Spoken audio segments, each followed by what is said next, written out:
Shalom, shalom do avivamento, queridos. Hoje estou aqui novamente com vocês, falar para vocês que a grandiosidade do Mestre Jesus é inesgotável. Você já parou para mergulhar na presença de Jesus Cristo? Observe que nos evangelhos ele deixou sempre algumas pistas, como princípios importantes, mas como todo judeu naqueles dias e alguns nos dias atuais, que são bem duros ou ferrenhos ou cumpridores da Torá, ou chamada lei de Deus, ou a lei mosaica, ou a lei de Moisés, então, por seguir à risca, ao pé da letra, de cada ponto das mais de 600 leis implantadas, então eles têm toda a dificuldade de compreender as coisas espirituais conforme aquilo que está escrito. Alguns tipos de judeus entram pela situação de lei militar cabala. Eu aconselho que ninguém faça isso. A cabala é um misticismo que tem tudo a ver com a árvore do conhecimento do bem e do mal. É uma linguagem ou é uma ramificação que leva a invocar coisas que não tem nada a ver com o ser divino. Eu aconselho que a pessoa se aproxime da árvore da vida. Quem é a árvore da vida? Jesus. Então, Jesus é a árvore da vida. A cabala é a árvore do conhecimento do bem e do mal. Quem mergulha nesta árvore de conhecimento do bem e do mal está se complicando e tendo um compromisso sério de endereço e nome já no livro do inferno. Se não houver arrependimento, será tarde demais. Mas quem está buscando a árvore da vida, essa árvore tem um nome, simbolicamente para nós aqui, chama-se Jesus. Jesus é aquele que deseja ser conhecido, ou que alguém tem o desejo de conhecê-lo. Observe que nos evangelhos ele sempre disse algum ponto simbólico do que ele é. Uma hora ele disse: eu sou o caminho, a verdade e a vida. Ninguém vem ao Pai a não ser por mim. Outras vezes ele diz: eu sou o pão da vida. Quem comer do meu corpo, ou seja, jamais terá fome. Outras vezes ele falou: eu sou a ressurreição e a vida. Aquele que crê em mim terás a vida eterna. Outra vez ele falou assim: eu sou a luz do mundo. Quem andar na minha luz, nunca mais andará em trevas. Então observe essas expressões que ele começou aqui a declarar. E os discípulos judaicos não eram, nenhum deles ali, nascidos de Deus ainda.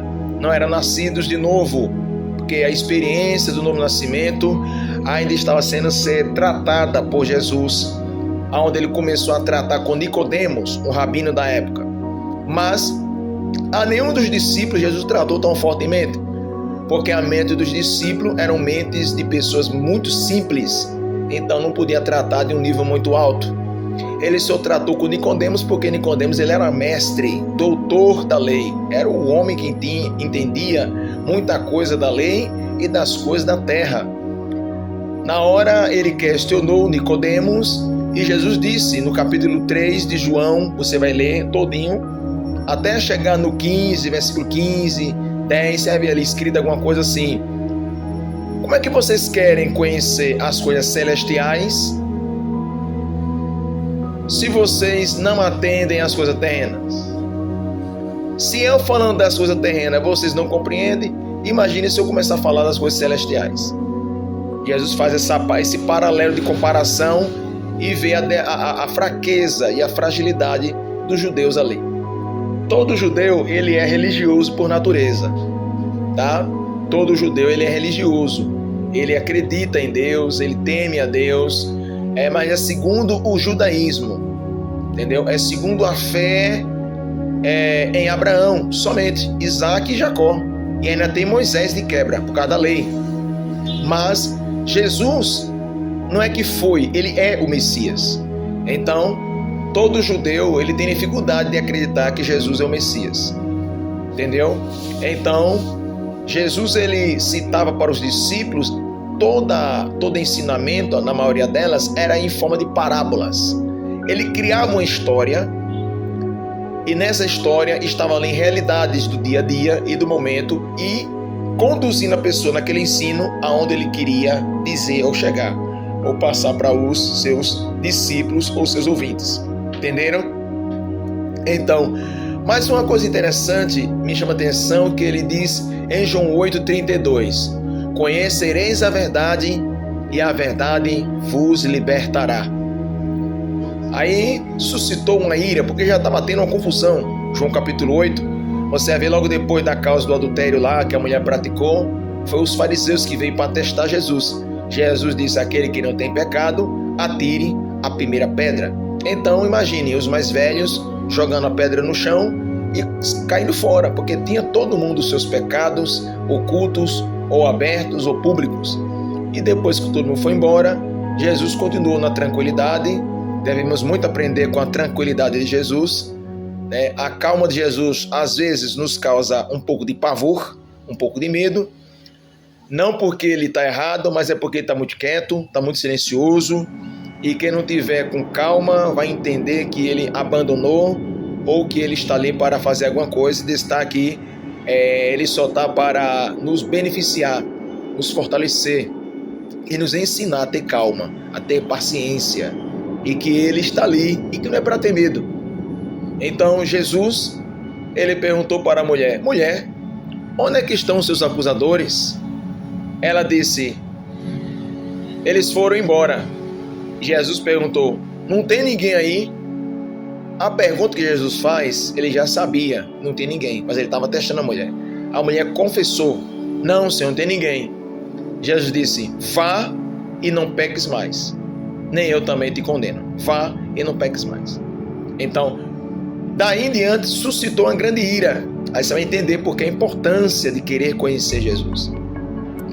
Aí ele depois tem uma disputa aí, uma discussão a respeito de Jesus, quem é ele para perdoar pecados, aquela coisa toda. Você lê lá João 8 para você ver. Depois aí Jesus chega no 32, ele diz: conhecereis a verdade. Ele aponta para ele mesmo: e a verdade vos libertará. Isso é no 32. Aí pula 33, 34, 35. Ele cita lá algumas coisas, mas no 36 ele bate, quem sabe no tórax, no seu peito, quem sabe ele bate, ou ele, quem sabe, ele não faz gesto nenhum, só olha para todo mundo olhar para ele e diz: se, ao condicional, o Filho vos libertar, verdadeiramente sereis livres. Aí pronto, o bambu gemeu, porque os judeus entenderam de quem ele estava falando. Ora, o filho de um carpinteiro, o filho de uma mulher simples, dizer que é aquele que liberta e que é a verdade, então começaram a perseguir fortemente Jesus. Mas resumindo aqui, todos nós precisamos conhecer Jesus. Quando eu falo conhecer Jesus, não é simplesmente numa base teológica, porque a teologia é ciência dos homens. A teologia acadêmica, especificando melhor, é a ciência dos homens. E tudo que é ciência dos homens não passa de meros estudos que enfatizam pontos históricos, geográficos e assim por diante, no propósito de melhorar, de capacitar, de habilitar o homem ou a mulher de Deus.